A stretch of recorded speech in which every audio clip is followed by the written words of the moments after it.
Hi, everybody, and welcome to the CSI podcast, a Colour Science Investigation. So today I've got Daryl Starkey with me, and we're going to have a really good chat about competition work, about the cooperative that he produced and how he set it up, and even maybe a little dabble on salon life and how it's been since we've been back after lockdown, and the importance of colour education. So Daryl, I'll just hand it over to you and you can just give us a little rundown on who you are and what you've done so far. Yes, so thank you very much for having me. You're I'm welcome.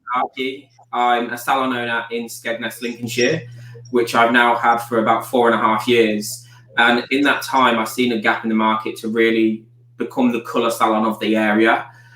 So I sent all my team, as well as myself, on really big colour educations. I'm doing my colour masters this year myself as well. And from that, my team loved being behind the chair, but they didn't want to go into the industry and do all of the stage shows and competition work. So I came up with the hair cooperative. Straight away, knew Nicola Ham, who you have interviewed before. We needed to do it together as we met in a competition. And we found the hair cooperative art team. And then from there, we've recently had Saffron Burton join us. So there's 3 of us in total. And during the third lockdown, I think it was like January time, we launched our own education. And that is a lot of colour science, why colour works in a certain way, and looking at the basics, fundamentals of colour to work out how to colour correctly. Because if you get your fundamentals, you'll know how to colour perfectly. That's that I can't agree any more with, and it makes me feel really excited when I hear people speaking about that in the industry, because I feel it's okay when you've got like the techniques and that happening and you get these beautiful results, but if you haven't got the fundamentals and you don't understand what's happening with the hair, what happens in a tubicolor, what happens when you put it together, sometimes it's like there's no point, is there? You really need to understand that. Yeah, if you haven't got the fundamentals, you can know the advanced part, but if you don't know the basics, if something goes wrong, how are you going to correct it? That's it. And I think it takes the scare factor away from it, and you don't have to pray to the hair gods anymore when you can actually go, that's not working, didn't really expect that, but I know how to fix that, rather than shit. And then everybody's running about mental just trying to work out exactly what's going on there. Brilliant. So tell us a little bit about your courses that you've got up and running that you launched with Nicola in January. So the courses, obviously, we've not doing any courses at the minute because we're back at work and we're all extremely busy. But we recorded them, so they are available to purchase online, so people can have to watch back. So there's about 4 courses we did. We did the fundamentals of session styling, as I am a session stylist as well. Again, looking at the fundamentals, how you need to know the basics, how to prep hair and stuff to work on set. Then we produced 4 quadrants, 1 goal, which is where we had a block of 4 different, 1 grey, black, box dye, and like a yellowy blonde, and how that we had to look at formulations to get all of that into one full head colour. That was the one that I saw, and I thought that was a genius. How you had the 4 quadrants and you were getting the one result, but you had all the different scenarios to deal with. Genius. Well done for that one. Take my hat off to you. Thank you. And it was just something that we, like me and Nicola, we put together ourselves. And we were like, this is really important, especially with coming back to the salon, and banding is going to be a huge issue. And It's not natural banding of like outgrown scalp bleaches and stuff like that. It's about people who have box dyed. And that's what we did touch upon, box dye as well. We knew people were going to be dabbling in because we were closed for 4 months. Some people longer, depending on the tiers. So we created that one. And then we also did...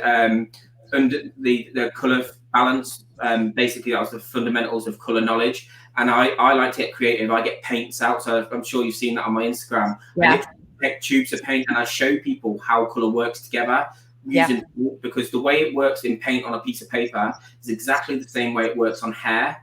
Even though if you mix the 2 opposite colours, it turns brown. Trying to get that across to somebody, especially new in the industry, that it doesn't go brown, it'll go to the base it's at. It just neutralizes. It's trying to get people to understand the fundamentals. And somebody's doing hair for 13 years himself, and there's a lot of people who did the course that have been doing hair for a lot longer. Getting them to relive the basic knowledge and the fundamentals again, they said was amazing, because it's things they forget. It's things you forget to think of when you are doing hair. I totally agree.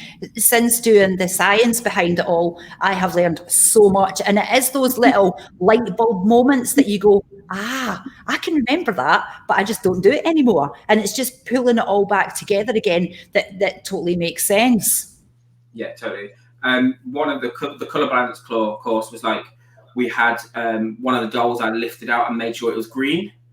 And I put like a clear, and I used 0.6, which in my brands are red, mixed it up together into like a really pastelized pink color, and put it on, and they were like, oh, that's going to turn the hair pink. No, it neutralizes each other. But if you know how to work your formulations, that went into a pearlescent white, like a really creamy pearlescent blonde.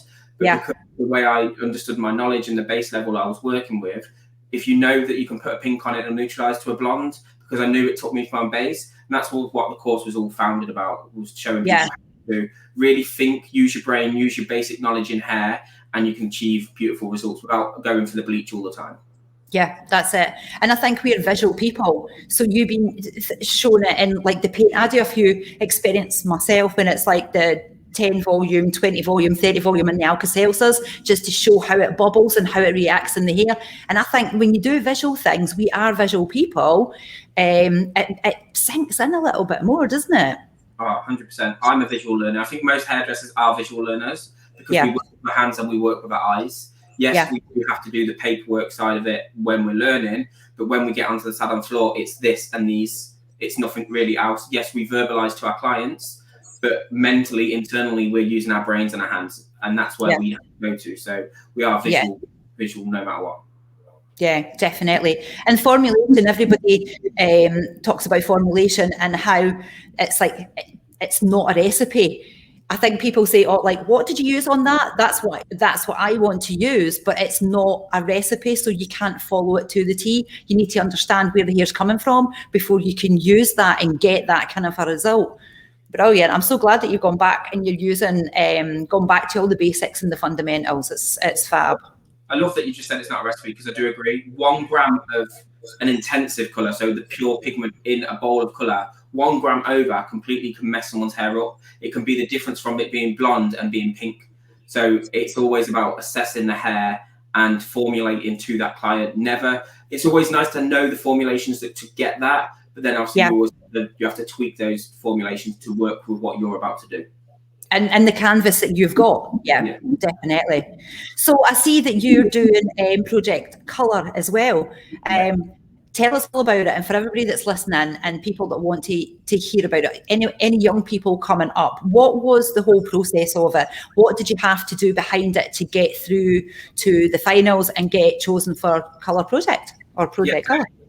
Project Colour is with the Fellowship of British Hairdressing. It's an online application which you have to do a video. I think it's a 3-minute video of you talking about why you're inspired by colour, and then produce a mood board of any of it had to be any professional work, but also on salon floor. So they don't want just the biggest names in the industry to be going for it. They want people who are literally working and doing the job straight away.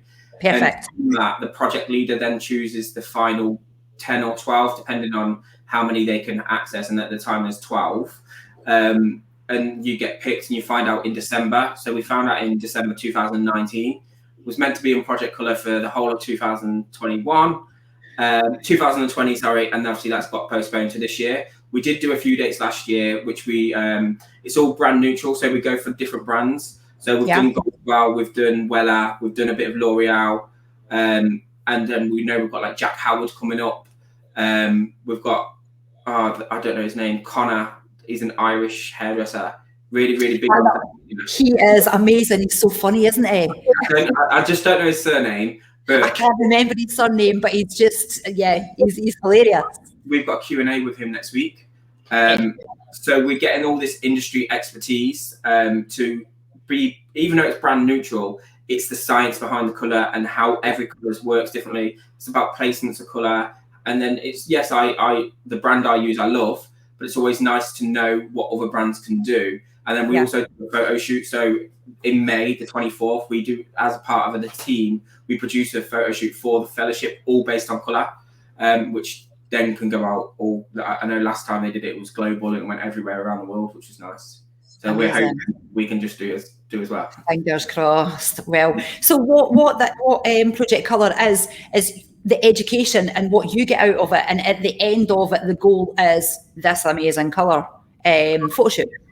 Yeah, no, the photo shoot's in the middle right. of the thing. Then we carry on doing more courses with the biggest colourists in the British hairdressing industry, and then at the end we go on stage at Salon International as a colour team, showcasing our colour work on stage on the fellowship stage at Salon International, and then we do a final presentation evening in November, and we go and host our own evening all about colour, and hopefully people can go on the fellowship website, you can book to attend it, and it's basically to show, it's like a passing out ceremony to show what you've done over the year, and they have a concept, and then each person can do a look based on that concept and talk about which courses inspired them, what the education meant for them going forward, and what it's going to do going into their career further.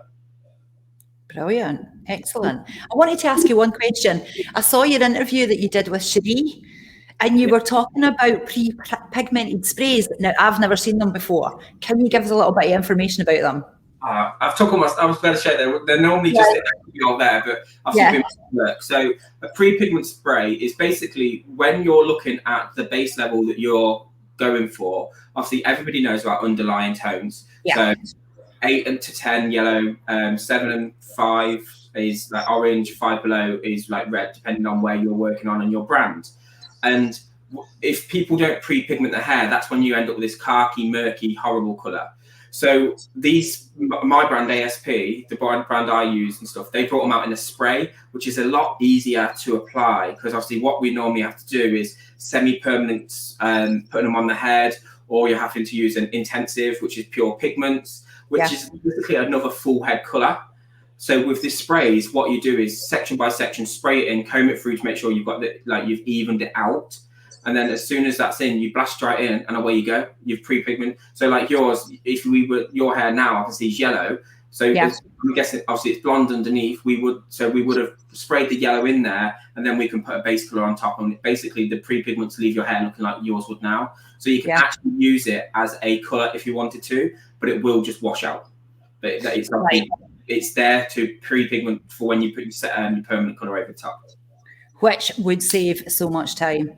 You know, as you say, back to the backwash, rinsing it out or going over the top of it. There used to be mousses that we used, 19 canteen, you're talking about over 30 years ago, that you would have put in that had a red base or a copper base.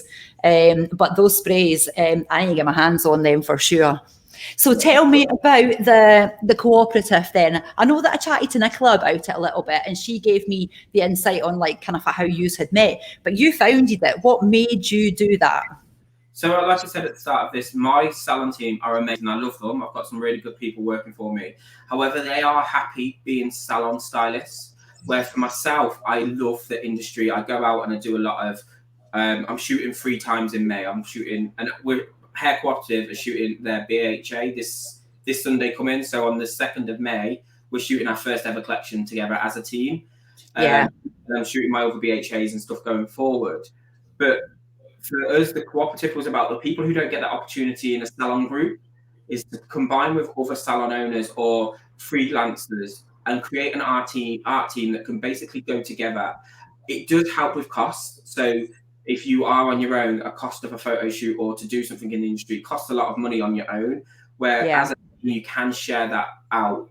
And obviously with us doing education, the money we earn from that stays in a pot, and we just put it into investing in the team. And obviously we've now we've been asked to do Hair UK in Coventry in July as an art team as well. So obviously the artistic team is getting known, and as it grows, we do want a few more founding members. There's 3 of us to begin with.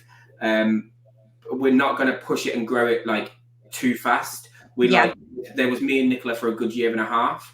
Then we've had Saffron join us at the start of this year, and then just seeing how it goes. And then we about 5-6 people is quite nice, because as it grows and the opportunities come, we can then send these 2 people out to do that sort of thing, 2 people to do this, and it's not the full team all the time. And with education, we do want to take it on the road, but when COVID obviously allows that we all specialize in our own favorite things. Like Nicola's got a course of braiding coming out soon, because it's her incredible It's hard 40, isn't it? It's just amazing. I can't braid like she would. So if I went to work with her on that course, I'd be more of the assistant doing the speaking part while she's braiding. But we've all got our own individualness with the shoot. With the way it's worked, we've got 3 different talents. I know you know Saffron Burton. She's a bright color queen. She knows what she's doing. Nicola's the braiding queen, and then for me, I do session styling and editorial. So we're all using our best elements to create the photo shoots that we're doing, and that's what we do with our stage work as well. Basically, we're looking for people that complement us, and not that we overshadow each other, because we all want to progress further. And that's why we look at the free live Instagram education recently as well, is to give other people opportunities to get on a platform and present where they wouldn't have had that platform before.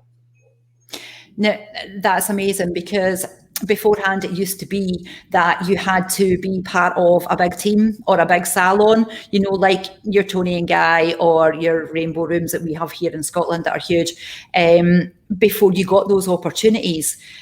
So to do it that way is giving people opportunity that would not have had that opportunity before, and I'm all up for that. I just think that's amazing.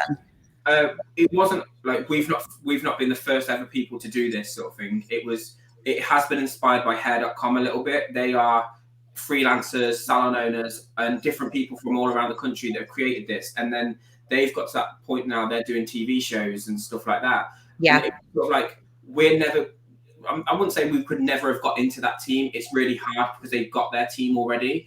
But why can't there be more teams like that? Because we haven't got we're not a salon group that has hundreds of salons. So we found that market for us to become a team and to do the stuff we want to do. And we are entering BHA this year, and we hope that we can be one of the art teams that make it, that we're not in a salon group, that it's independent, and then it can inspire other people to create artistic teams, not salon based, and then it's going to help our community come together. Like there's 3 of us, 2 of us salon owners, and Nicola's a freelancer from somewhere around the country, and we've combined into show our passion and love for the industry, and hopefully it inspires other people to do that as well. Yeah, definitely. Because I know like mine's is more of a home salon. It is a salon on the main street, but I work on my own now. I used to have salons and did all that kind of a thing, but now I work on my own, and sometimes it can be quite lonely, you know, and you're like, that I really want to do that, maybe not. And it would be good to be involved in something like that where, as you say, you can all share the costs and you can all come together. Yeah. So the next thing I wanted to ask you was, got it down here, the competition side of it. You say that you're doing completely different competition work to what Nicola is. I know like she's mainly about hair and braiding and stuff like that. What kind of stuff have you been doing, or what have you got your eye on?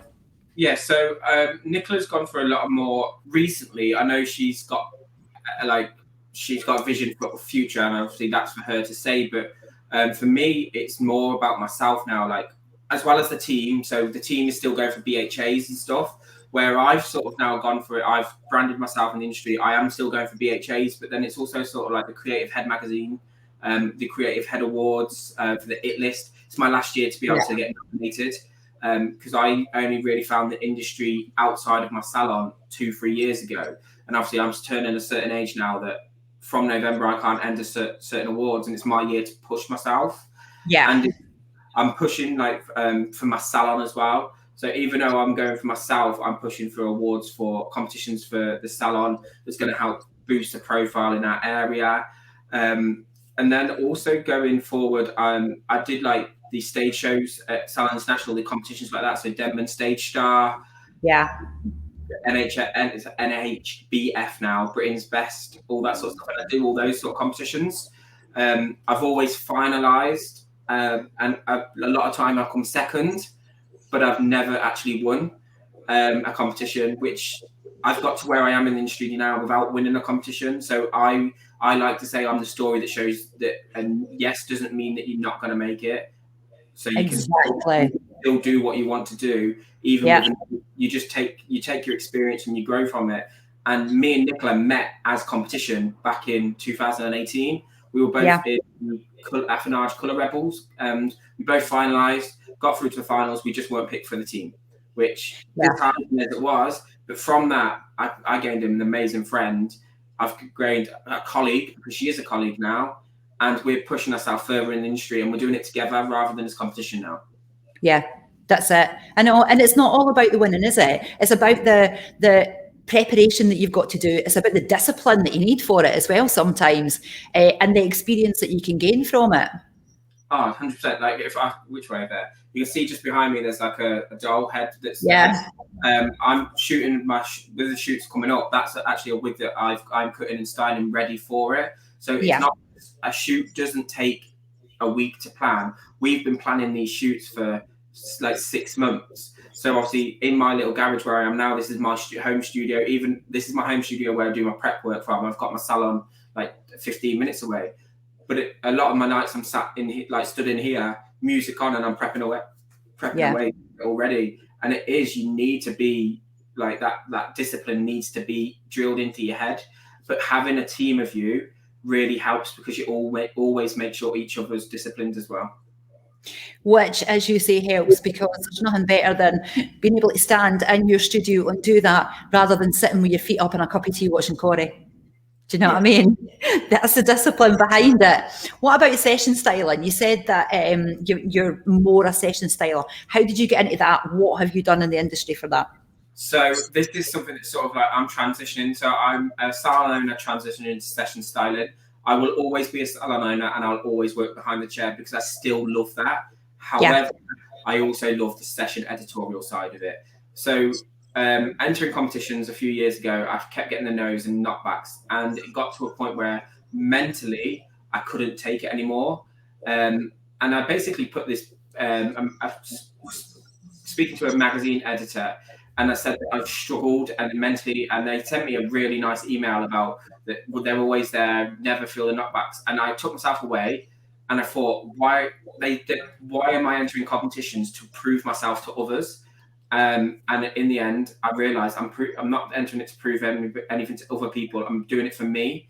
And that's when the mental like effects away from me. And I did it because I enjoyed it rather than the win. And from that, then I openly put a thing on Instagram where I basically said I was looking for a mentor and some assistant to get my opportunity to assist. And from that, I've assisted Robert Eaton. I've spent a day one-to-one with Sally Brooks. And Emmanuel Esteban, I've assisted him quite a few times. Like some of the biggest names in the industry, I've now gone on stage shows, magazine shoots, their collection shoots, like music videos and all this sort of stuff. So I've now got to that point where I'm being asked to go and assist and do these. And to begin with, you don't get paid. I'll be honest, it costs you a lot of money to go. But what you don't earn in money, you gain in knowledge. And from that now these people go, Daryl was amazing, let's book him. And I've got paid for it. So even though I use a certain colour brand, another colour brand I've been booked to do other stuff for. Because they know I'll do the work, they'll know I'll jump in, and I don't stand around. Even if I'm as an assistant, say you were asking for an assistant, I'm not the sort of person that wants to pass you a grip. I'm the person that will be like, let me get in, whatever you need, I can do it. And I've got those key fundamentals in colour, in styling, and hair prep has then led me to be able to get booked. And then I think now being booked to do hair shows and take our shows around like to Hair UK and hopefully Salon International. That's because of the work I've had to put in behind the scenes, showing it, demonstrating it through social media, and turning up, presenting, and like doing the work has led to me being offered opportunities going forward. And then Colour World, which you've probably seen, they see me through social media. And then last year, they asked me to do Colour World TV for them. And that was independent. Normally, it's a colour brand. And then the colour brand asked certain people who were educated for them. Where I was asked independently to go. I went with my colour brand, but it wasn't booked through them. It was booked through me personally. Excellent. And it's a whole different world when you look at the session styling side of it, isn't it? It's completely different. And earlier, right at the very beginning, we were talking about getting your backbone and getting your base in the preparation of the hair. And I can always remember my husband, because I've done London Fashion Week a few times, and I can always remember my husband saying to me, it's a ponytail, you know, and you're like that. Do you realise what we're going to get in that that ponytail and making it look good. But it's a whole different world, and the environment is just like buzzing. And it's when it's all systems go, isn't it? Oh, the ponytail is one of the hardest things because it has to be inch perfect, like millimeter perfect, the smoothest, no hair out of line.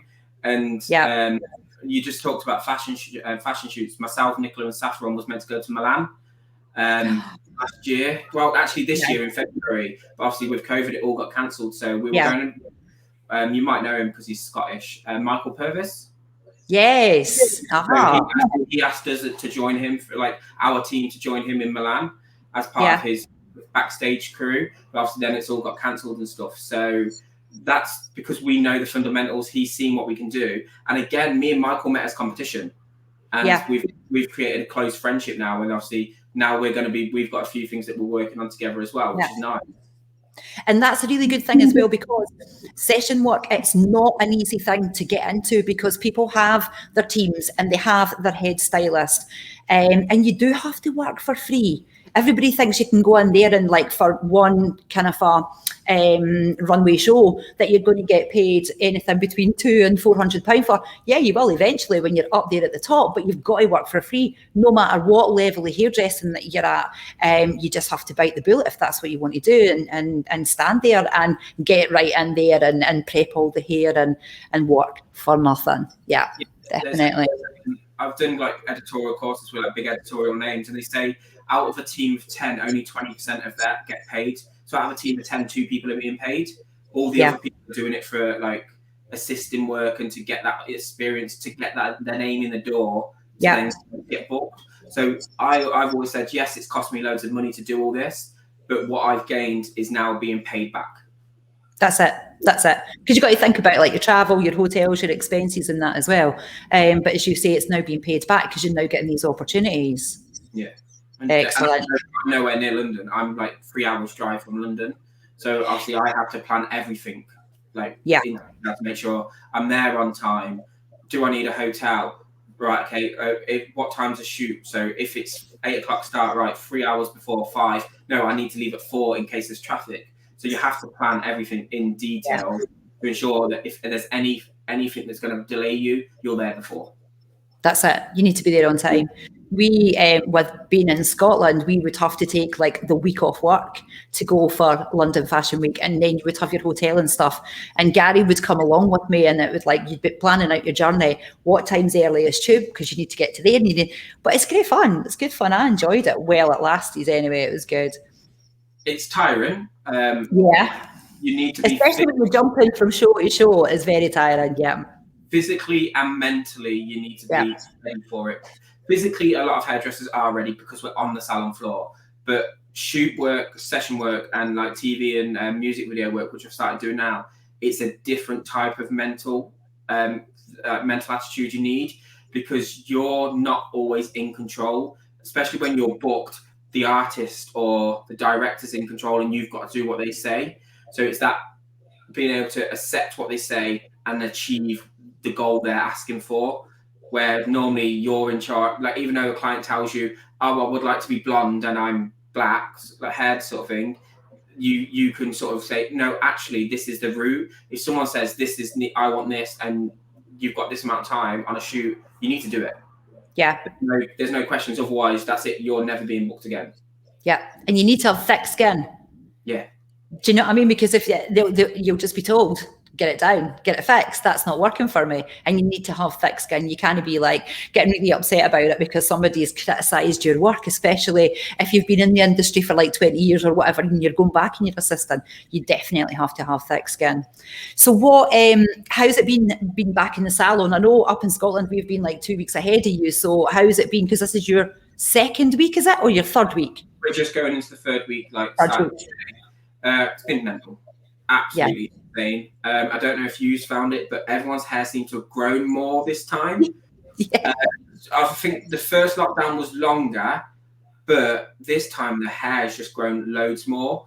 And the first time we found in our area, people stayed away from box dyes and self-cutting, where this lockdown, they've all self-cut.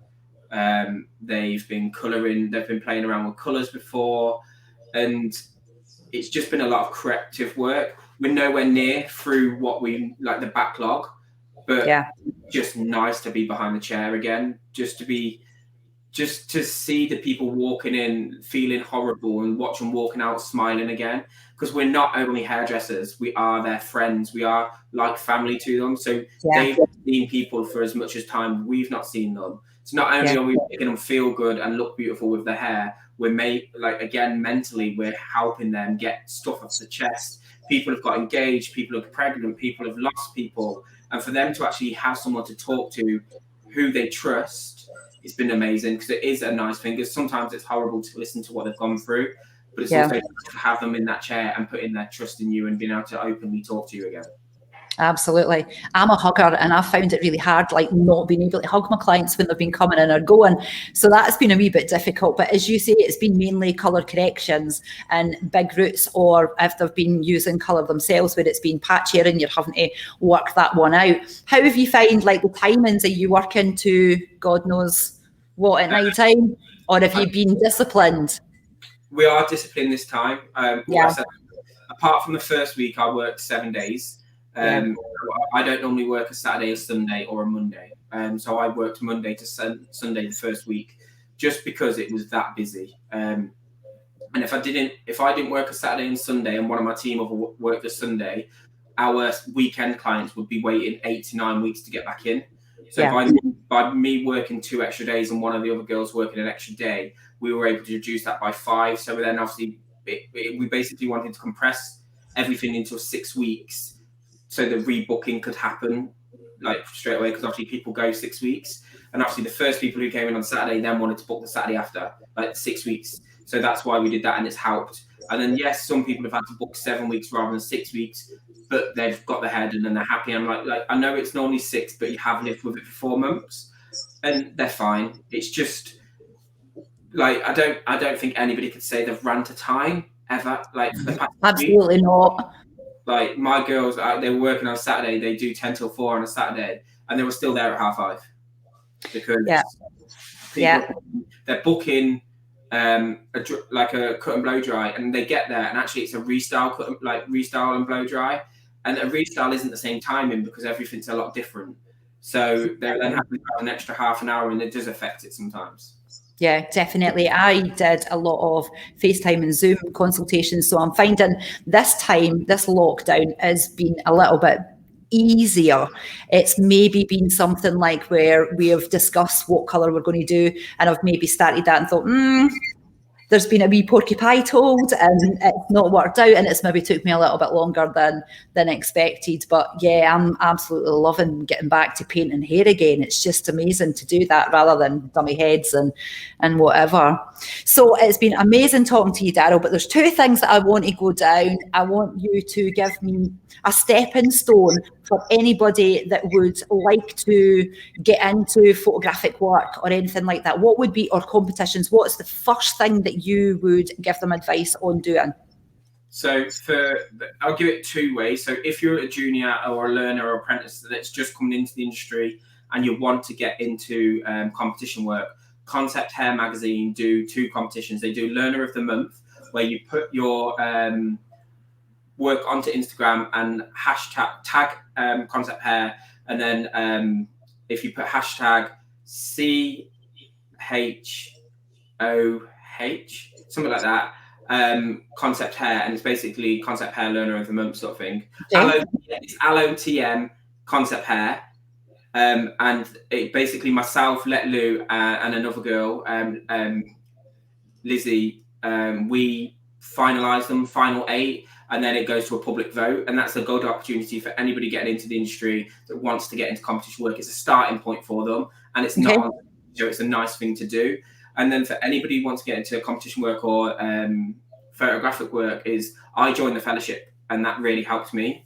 They do, if you're a member of the fellowship, they do like photo shoot days and stuff like that, where as a member you get to go to them for free, but there's a photographer and a session stylist, and you take a model. So yes, it costs you a little bit because you've got to take a model and stuff, but they'll teach you that when you go reconcept your clothes and stuff, and then you do it, and they'll teach you that's not going to look right on camera, and how would it all work for you.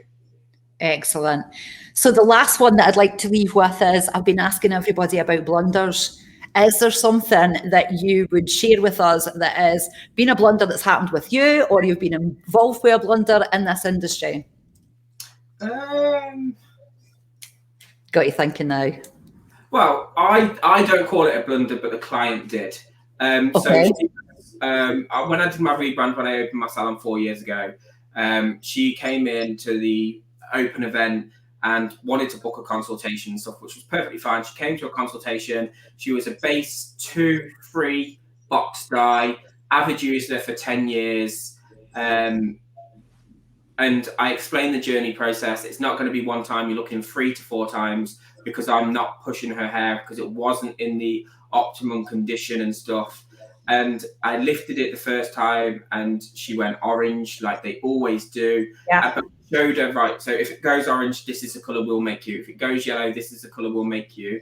And we did it, and her husband turned up the next day, like, why have you made my wife ginger? And I'm like, well, here's her client journey plan. This is what she agreed to. She knew she was going to go there. So it wasn't a blunder in my eyes because the client knew it, but for her husband, he didn't expect to get a ginger-haired woman walking through a door. He expected a big blonde bouncy blow dry. I think like she hadn't obviously told him that he's going to like several amounts. He just sent her to the salon. She came back ginger, and he's like, no. Not happening. Yeah. Brilliant. He was like, can you fix it tomorrow? I'm like, no, her next appointment's this day. I need her to use the aftercare she's taken to keep her hair in condition to prepare it ready for the next service. And he's like, what? Let's just say that she ended up putting a box dye back on her hair because he wasn't happy. Right, see that? That does not surprise me. He's saying that. So he didn't want to last the next 6 or 8 weeks with the ginger. Yeah, definitely. Right, well, it's been brilliant. And thanks so much for coming on the podcast, Daryl. It's been really great chatting to you, and you gave loads of great advice for any of the young ones out there that want to get involved in the industry outside, as you say, the salon door. So thank you so much, and I hope to catch up with you soon. Okay? Thank you very much. Thank you so much, Daryl. Speak to you later.